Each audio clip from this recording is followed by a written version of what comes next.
Malhotra and welcome to CCD, a complete course destination. तो दोस्तों, जैसे कि हम सबको मालूम है कि आज संडे है और आज हमारी एक स्पेशल क्लास रहेगी जिसके अंदर हम लोग सीटेट पेपर 2 के साइंस के कंटेंट पार्ट पे कुछ एमसीक्यूज को डिस्कस करेंगे। तो सबसे पहले तो दोस्तों ये जो एमसीक्यूज होंगे हमारे 10 ईयर में से लिए गए होंगे और साइंस पेपर 2 के लिए बहुत ही ज्यादा इंपॉर्टेंट रहेंगे सीटेट एग्जाम के लिए। ठीक है, तो हम लोग आज कुछ 10 क्वेश्चंस को डिस्कस करेंगे। इसको आप क्विज फॉर्मेट में भी ले सकते हैं और बहुत ही ज्यादा इंपॉर्टेंट क्वेश्चंस रहेंगे जिनको हम लोग डीपली डिस्कस करेंगे हर एक क्वेश्चन को। तो बिना टाइम वेस्ट करते हुए अपनी क्लास को शुरू करेंगे हम लोग। लेकिन दोस्तों, जो भी लोग इस क्लास को देख रहे हैं, लाइक शेयर सब्सक्राइब जरूर कर दीजिएगा। लाइक शेयर सब्सक्राइब करना मत भूलिएगा। तो चलो शुरू करते हैं आज की क्लास को। हमारा फर्स्ट क्वेश्चन क्या कहता है? The common characteristic property of plastics are. जो प्लास्टिक्स होती हैं उनकी कुछ कॉमन कैरेक्टरिस्टिक प्रॉपर्टी होती है, वो कौन सी है?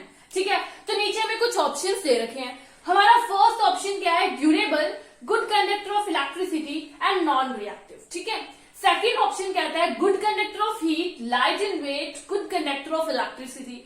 थर्ड ऑप्शन क्या कह रहा है? Durable, light in weight, non reactive. And fourth option बताता है हमें durable, good conductor of heat and non reactive. देखो, क्वेश्चन को सॉल्व करने से पहले हमें सबसे पहले ये मालूम होना चाहिए कि प्लास्टिक की प्रॉपर्टीज क्या होती हैं। ठीक है, तो हम लोग देखेंगे प्लास्टिक की प्रॉपर्टीज को। सबसे पहले प्लास्टिक की प्रॉपर्टीज को हम लोग अगर देख लें तो प्लास्टिक में जो टेंसाइल स्ट्रेंथ होती है वो काफी ज्यादा अच्छी होती है। प्लास्टिक्स की टेंसाइल स्ट्रेंथ काफी अच्छी होती है। ठीक है, दूसरी प्रॉपर्टी की अगर हम लोग बात करें तो हमारी जो प्लास्टिक होती है they are non reactive. Plastic non reactive होती है, चाहे एसिड हो चाहे बेस हो, किसी के साथ भी वो रिएक्ट नहीं करती। मतलब कि प्लास्टिक जो है it is non reactive, reactive नहीं होती। अगर हम लोग बात करें प्लास्टिक की तो वेट के अंदर लाइट होती है, लाइट इन वेट होती है।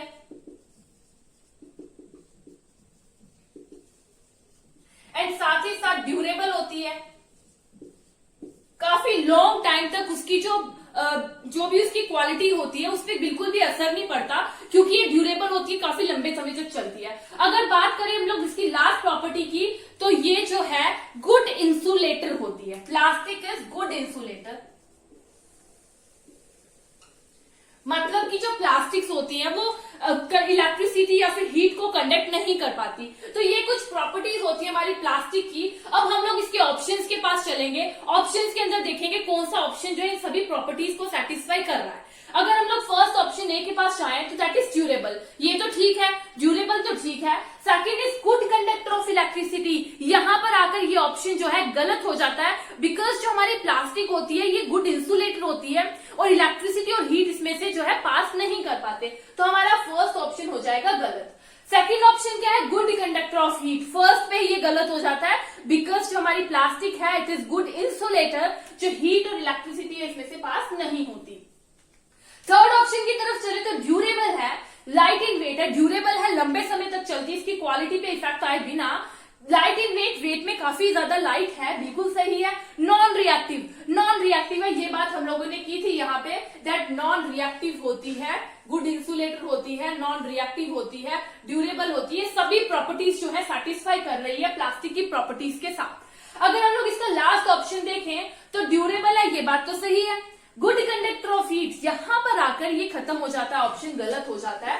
तो हम लोग अपने सी ऑप्शन के साथ जाएंगे। फर्स्ट क्वेश्चन का हमारा सी ऑप्शन बिल्कुल करेक्ट होगा। ठीक है, मूव करते हैं अपने सेकंड क्वेश्चन की तरफ। क्या कहता है हमारा second question? Medium A is optically denser, medium A is optically denser than medium B, which one of the following statement is true. जो हमारे दो मीडियम्स है, medium A and medium B, वो बोलते हैं जो मीडियम ए है वो ऑप्टिकली डेंसर है मीडियम बी से। तो आप बताइए कि कौन सी स्टेटमेंट जो है ट्रू होगी। First is speed of light is more in medium A than in medium B. जो मीडियम ए होगा उसके अंदर स्पीड, लाइट की स्पीड जो है ज्यादा होगी देन मीडियम बी से। ठीक है, सेकेंड ऑप्शन क्या कहता है? Speed of light is more in medium B than in medium A. जो लाइट की स्पीड होगी वो मीडियम बी में ज्यादा होगी मीडियम ए से। ठीक है, सी ऑप्शन क्या कहता है? Speed of light is same in both A and B. A and B दोनों मीडियम के अंदर स्पीड ऑफ लाइट बिल्कुल बराबर होगी। लास्ट क्या कहता है? कैन नॉट बी कंपेयर, हम इसको कंपेयर ही नहीं कर सकते हैं। तो देखो, अगर हम लोग देखें medium A and medium B, हमें दो मीडियम्स दे रखे हैं। उन्होंने कहा कि जो मीडियम ए है ये ऑप्टिकली डेंसर है, मीडियम ए ऑप्टिकली डेंसर है। अब देखो जो भी चीज ऑप्टिकली डेंसर होती है, जो भी मीडियम ऑप्टिकली डेंसर होता है, उसका रिफ्लेक्टिव इंडेक्स भी हाई होता है। ठीक है, रिफ्लेक्टिव इंडेक्स भी हाई होता है। और जो हमारा रिफ्लेक्टिव इंडेक्स है, हमें अच्छे से पता है कि जो रिफ्लेक्टिव इंडेक्स होता है वो इनवर्सली प्रोपोर्शनल होता है स्पीड ऑफ लाइट के। जो लाइट की स्पीड होती है उसके इनवर्सली प्रोपोर्शनल होता है रिफ्लेक्टिव इंडेक्स। मतलब कि जिस भी मीडियम की, जो भी मीडियम ज्यादा ऑप्टिकली डेंसर होगा, उसकी रिफ्लेक्टिव इंडेक्स ज्यादा होगी। अगर रिफ्लेक्टिव इंडेक्स ज्यादा होगी मतलब कि उसके अंदर लाइट की स्पीड जो है कम होगी। ठीक है, अब हमारे क्वेश्चन में क्या बोल रहा है, medium A is optically denser than medium B. मतलब कि मीडियम ए ज्यादा ऑप्टिकली डेंसर है मीडियम बी से। मतलब कि मीडियम ए ऑप्टिकली डेंसर है मतलब इसका रिफ्लेक्टिव इंडेक्स ज्यादा है, और रिफ्लेक्टिव इंडेक्स ज्यादा मतलब कि लाइट की स्पीड कम है। तो मीडियम ए के अंदर लाइट की स्पीड कम होगी मीडियम बी से। ये बात यहाँ पर ठीक है बिल्कुल। अब हम लोग देखें हमारे ऑप्शन फर्स्ट में क्या लिखा है, speed of light is more in medium A. Medium ए के अंदर स्पीड, लाइट की स्पीड ज्यादा होगी, तो ये ऑप्शन हमारा गलत होगा। बिकॉज हमने देखा कि ए ऑप्टिकली डेंसर है बी से, मतलब कि बी के अंदर लाइट की स्पीड ज्यादा होगी ए से। तो हमारा सेकंड ऑप्शन बिल्कुल सही हो जाएगा, speed of light is more in medium B than in medium A. ठीक है, और हमारे लास्ट दो ऑप्शन तो बिल्कुल ही गलत होंगे, क्योंकि उन्होंने क्या लिखा है, दोनों के अंदर सेम होगा। बल्कि क्वेश्चन में दिया हुआ है कि एक ज्यादा ऑप्टिकली डेंसर है दूसरे से, तो हमारा ये ऑप्शन तो सही हो ही नहीं सकता। और हमारा लास्ट ऑप्शन क्या है, कैन नॉट बी कंपेयर, कि हम लोग कंपेयर ही नहीं कर सकते। तो ये दोनों ऑप्शंस गलत होंगे। हमारा ए ऑप्शन क्यों गलत होगा, क्योंकि मीडियम में ज्यादा ऑप्टिकली डेंसर है। ज्यादा ऑप्टिकली डेंसर है मतलब रिफ्लेक्टिव इंडेक्स ज्यादा है, रिफ्लेक्टिव इंडेक्स ज्यादा है मतलब स्पीड ऑफ लाइट जो है कम, स्पीड ऑफ लाइट कम होगी। ठीक है, तो हमारा बी ऑप्शन बिल्कुल सही होगा यहाँ पर। थर्ड क्वेश्चन की तरफ हम लोग चलते हैं। थर्ड क्वेश्चन क्या है, the major excretory product in human being is. Human being के अंदर सबसे ज्यादा मेजर एक्सक्रीटरी जो प्रोडक्ट है वो कौन सा होता है। तो हमारे पास ऑप्शंस क्या है, यूरिया, यूरिक एसिड, अमोनिया और अमोनियम क्लोराइड। ठीक है, तो देखो अगर हम लोग बात करें मेजर एक्सक्रीटरी प्रोडक्ट की, major excretory product human being के अंदर कौन सा होता है, तो यूरिया होता है। ठीक है, जो हमारी एक्सक्रीटरी सिस्टम होती है उसके अंदर क्या होती है, किडनी, पेयर ऑफ किडनी होती है। जो किडनी होती है उसके अंदर नेफ्रॉन्स होते हैं, और ये जो नेफ्रॉन्स होते हैं इनका क्या काम होता है, ब्लड को प्योरीफाई करना, ब्लड में से यूरिया को सेपरेट कर लेना। ठीक है, यूरिया को सेपरेट कर लेना और हमारी बॉडी से जो है बाहर कर देना। मतलब कि जो मेजर एक्सक्रीटरी प्रोडक्ट होगा कौन सा होगा, यूरिया। हम लोग अपने ऑप्शन ए के साथ जाएंगे, हमारा ऑप्शन ए बिल्कुल सही होगा। ठीक है, चलो मूव करते हैं फोर्थ क्वेश्चन की तरफ। तो क्या कहता है हमारा fourth question, the joint between head and upper jaw is an example of. जो हमारा हेड होता है और अपर जॉ होता है उसके बीच का जो ज्वाइंट है कौन से ज्वाइंट की एग्जांपल है। तो हमारे पास कुछ ज्वाइंट्स के नाम दिए हुए हैं। ऑप्शन ए में क्या कहा गया है, ball and socket joint. Option B fixed joint, C hinge joint, D is pelvic joint. अगर हम लोग बात करें बॉल एंड सॉकेट ज्वाइंट की, तो बॉल एंड सॉकेट ज्वाइंट की एग्जांपल क्या होती है, हमारी आर्म एंड शोल्डर।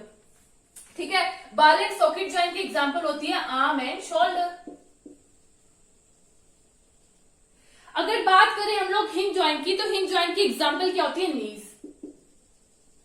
और अगर फिक्स ज्वाइंट की बात करें, फिक्स ज्वाइंट की एग्जांपल होती है हमारी head and upper jaw. Head and upper jaw होती है फिक्स ज्वाइंट की एग्जांपल। एंड पैल्विक ज्वाइंट की एग्जांपल क्या होती है, हमारी नेक एंड हेड।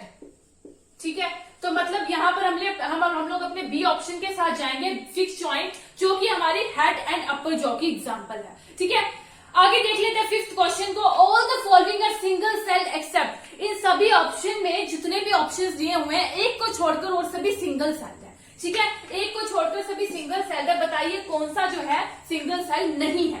तो हमारा फर्स्ट ऑप्शन है head neck, second is zygote, third is embryo and then paramecium. तो अगर बात करें हेड नेक की, तो वो एक सिंगल सेल होता है। ठीक है, head neck is single cell. Zygote की बात करें तो इनिशियल स्टेज के ऊपर जाइगोट जो है सिंगल सेल होता है, फर्दर जाके उसकी डिवीजन बाद में होती है, लेकिन जाइगोट इनिशियल स्टेज पे सिंगल सेल ही होता है। पैरामीशियम की बात करें तो paramecium is also single cell, लेकिन यहाँ पे जो एम्ब्रियो लिखा हुआ है ये सिंगल सेल नहीं होता, मल्टी सेलुलर होता है एम्ब्रियो। तो अगर इस पूरे ऑप्शंस में से हम लोग देखें तो 3 ऑप्शंस हमारे जा रहे हैं सिंगल सेल की तरफ और सिर्फ एम्ब्रॉयो जा रहा है मल्टी सेल्स के अंदर। तो हम लोग अपने सी ऑप्शन के साथ जाएंगे यहाँ पर, ठीक है।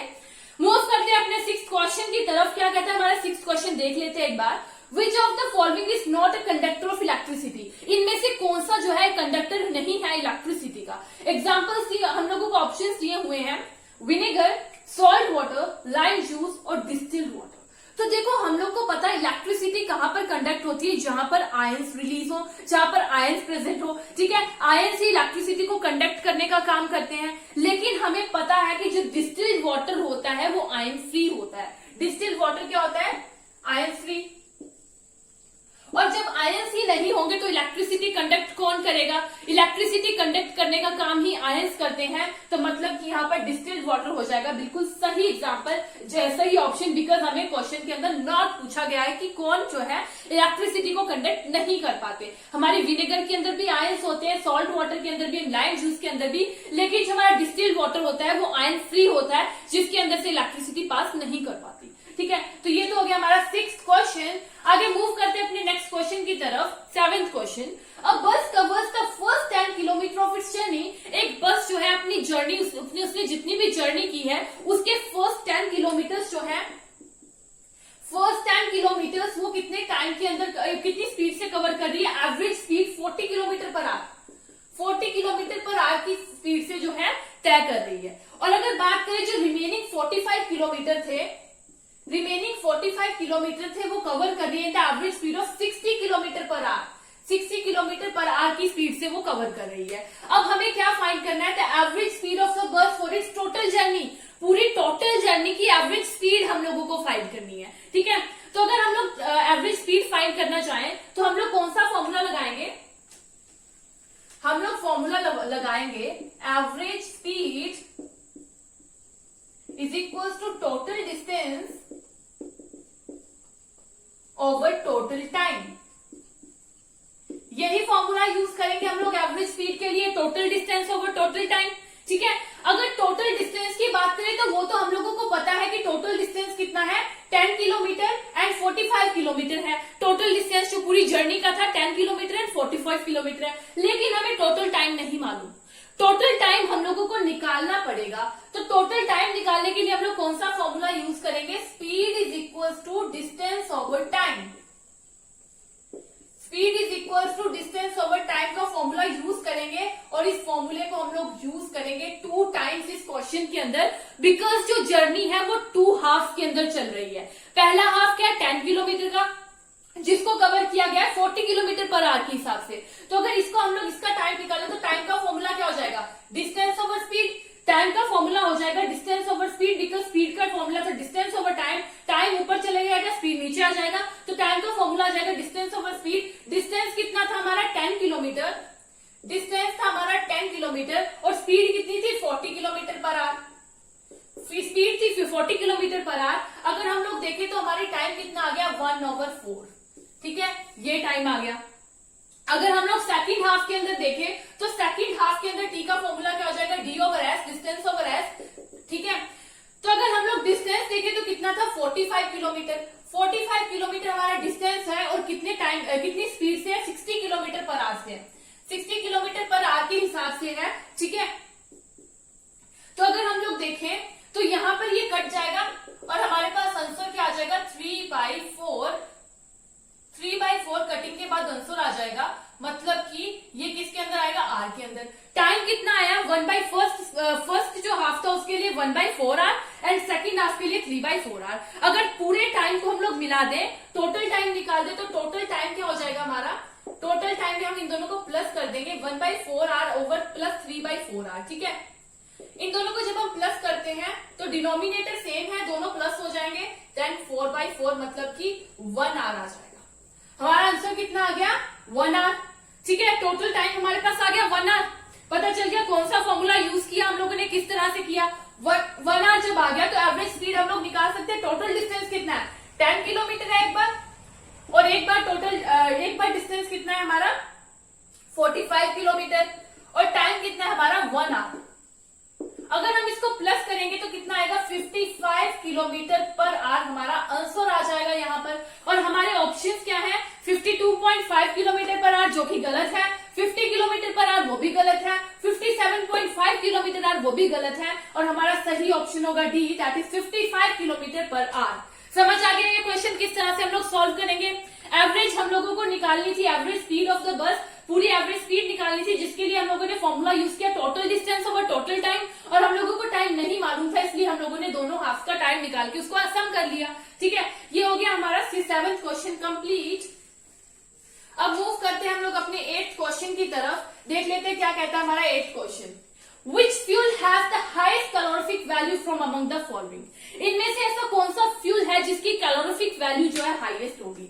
तो सबसे पहले तो हमें पता होना चाहिए कि कैलोरिफिक वैल्यू होती क्या है।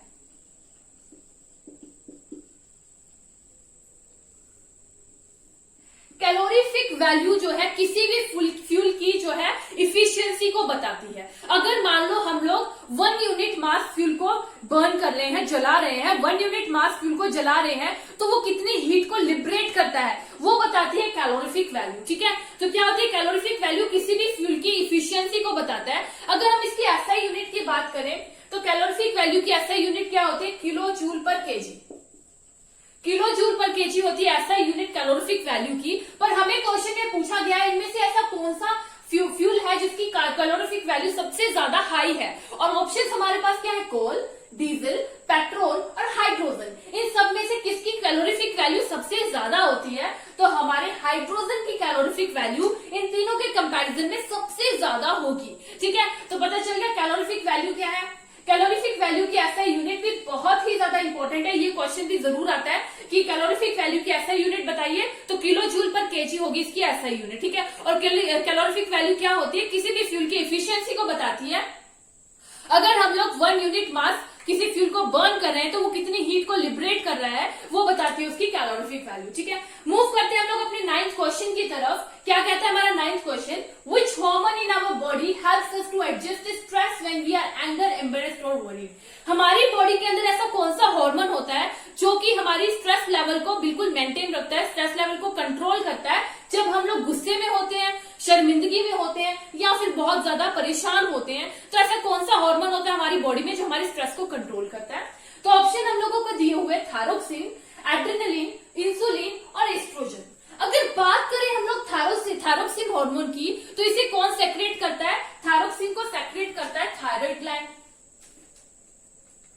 जो हमारा थायरोक्सिन है इसको कौन सेक्रेट करता है? Thyroid gland. और थायराइड ग्लैंड इसको सेक्रेट करता है directly into blood stream, directly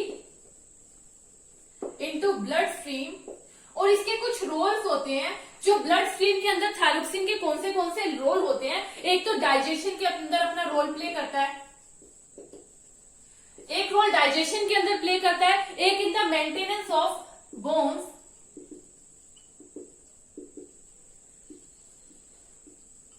functioning of brain, functioning of heart and muscles, और उसी के साथ साथ इसका क्या काम होता है? Development of brain. तो ये सब तो हमारे जो है थायरोक्सिन के रोल्स होते हैं। थायरोक्सिन को सेक्रेट करता है थायराइड ग्लैंड, ब्लड स्ट्रीम के अंदर डायरेक्टली सेक्रेट कर देता है, जो कि अपने कुछ रोल प्लेस करता है। सबसे पहले डाइजेशन के अंदर इसका रोल प्ले होता है, बोन्स की मेंटेनेंस के अंदर, functioning of heart and muscles की फंक्शनिंग के अंदर, और डेवलपमेंट ऑफ ब्रेन। लेकिन हम लोगों को यहाँ क्या पूछा गया? रिलेटेड टू स्ट्रेस हार्मोन के बारे में पूछा गया, मतलब कि थायरोक्सिन आंसर नहीं होगा। ठीक है, बात कर ले अगर हम लोग इंसुलिन की, तो इंसुलिन के बारे में इसी चैप्टर के पिछली क्लास के अंदर हम लोगों ने काफी कुछ डिस्कस किया था थायरोक्सिन के बारे में। जो थायरोक्सिन जो होता है हमारा, इंसुलिन के बारे में, जो इंसुलिन होता है वो क्या करता है? हमारी बॉडी के अंदर ब्लड शुगर को कंट्रोल करता है। इंसुलिन ब्लड शुगर को कंट्रोल करता है। उसी के साथ साथ अगर किसी ह्यूमन पर्सन की बॉडी के अंदर इंसुलिन की कमी हो जाए, इंसुलिन सेक्रेट होना बंद हो जाए, तो उन्हें डायबिटीज की प्रॉब्लम हो जाती है। डायबिटीज की प्रॉब्लम हो जाती है जिसकी वजह से उन्हें इंसुलिन के इंजेक्शन देने पड़ते हैं, अगर बिल्कुल सेक्रेशन बंद हो जाए। ठीक है, तो ये तो इंसुलिन का था, मतलब इंसुलिन भी स्ट्रेस से रिलेटेड नहीं है। अगर हम लोग ईस्ट्रोजन की बारे में बात करें तो ये रिप्रोडक्टिव सिस्टम से रिलेटेड है, ये स्ट्रेस से रिलेटेड नहीं है। अगर हम लोग बात करें एड्रेनलिन की, तो एड्रेनलिन हार्मोन जो है इनको सेक्रेट करते हैं एड्रेनलिन ग्लैंड, जो कि हमारे जो किडनी, पेयर ऑफ किडनी है, उनके ऊपर कैप टाइप के ग्लैंड्स होते हैं जो कि हमारे एड्रेनलिन हार्मोन को सेक्रेट करते हैं। और यही जो एड्रेनलिन हार्मोन है ये स्ट्रेस को मेंटेन करने का काम करता है। मतलब कि हम लोग जाएंगे अपने बी ऑप्शन के साथ, ठीक है। पता चल गया हार्मोन्स के बारे में, कौन सा हार्मोन है जो स्ट्रेस को कंट्रोल करता है। जब हम गुस्से के अंदर होते हैं, जब शर्मिंदगी के अंदर होते हैं या फिर परेशान होते हैं, तो एड्रेनलिन ग्लैंड के द्वारा सेक्रेट किए गए हार्मोन एड्रेनलिन, जो कि हमारे पेयर ऑफ किडनी के ऊपर कैप टाइप के होते हैं, एड्रेनलिन ग्लैंड जो कि एड्रेनलिन को सेक्रेट करते हैं, ठीक है। ये हो गया हमारा 9th क्वेश्चन। मूव करते हैं नेक्स्ट क्वेश्चन की तरफ, that is 10th question and last question होगा आज की क्लास का। Which one of the following can be used to form a virtual and magnified image of an object? इनमें से कौन सा ऑप्शन है जो कि वर्चुअल और मैग्नीफाइड इमेज बनाने में काम आएगा? पहला ऑप्शन है convex mirror and concave lens. अगर हम लोग कन्वेक्स मिरर की बात करें तो कन्वेक्स मिरर दिखने में कुछ इस तरह से होता है, ठीक है, जिसका अंदर का जो साइड होता है वो शेडेड होता है, अंदर का रीजन शेडेड होता है। ये हम लोगों ने किस मिरर को ड्रॉ किया है? ये हम लोगों ने ड्रॉ किया है कन्वेक्स मिरर को। ये हम लोगों ने ड्रॉ किया है कन्वेक्स मिरर को। अगर हम लोग कन्वेक्स मिरर की बात करें तो अगर हम लोग यहाँ से रेज पास करवाएंगे तो वो रिफ्लेक्ट बैक हो जाती है, ठीक है, वो रिफ्लेक्ट बैक हो जाती है, जिसकी वजह से उसका जो इमेज है वो वर्चुअल स्क्रीन के पीछे बनती है, स्क्रीन की बैक साइड पे बनती है। मतलब कि वर्चुअल इमेज फॉर्म होती है हमारी कन्वेक्स मिरर के साथ, ठीक है। अगर हम लोग कनकेव लेंस की बात करें तो कनकेव लेंस जो है दिखने में कुछ इस तरह का होता है। अगर कनकेव लेंस की बात करें तो दिखने में कुछ इस तरह से होता है। ये हम लोगों ने बनाया कनकेव लेंस। अगर इसमें से रेस पास करेंगी तो वो डाइवर्स हो जाती हैं। डाइवर्स होने की वजह से क्या होता है? डाइवर्स हो जाती हैं, जिसकी वजह से इसे बैक साइड पर मीट करवाना पड़ता है फोकस के ऊपर, और इसकी जो इमेज होती है हमेशा वर्चुअल और मैग्नीफाइड इमेज बनती है हमारे कनकेव लेंस के ऊपर। मतलब कि हमारे convex mirror and concave lens जो है वर्चुअल एंड मैग्नीफाइड इमेज को फॉर्म करते हैं। मतलब कि हमारा ए ऑप्शन यहाँ पर सही होता है। अगर हम लोग नेक्स्ट बी और सी ऑप्शन देखें, both concave mirror and convex lens, तो इसके अंदर सिर्फ इसी को उल्टा कर दिया गया है, और जो कि हमारा गलत है।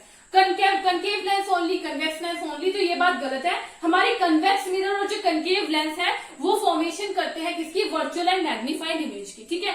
तो देखो आज की क्लास के अंदर हम लोगों ने 10 के 10 क्वेश्चन जो है सॉल्व कर लिए हैं।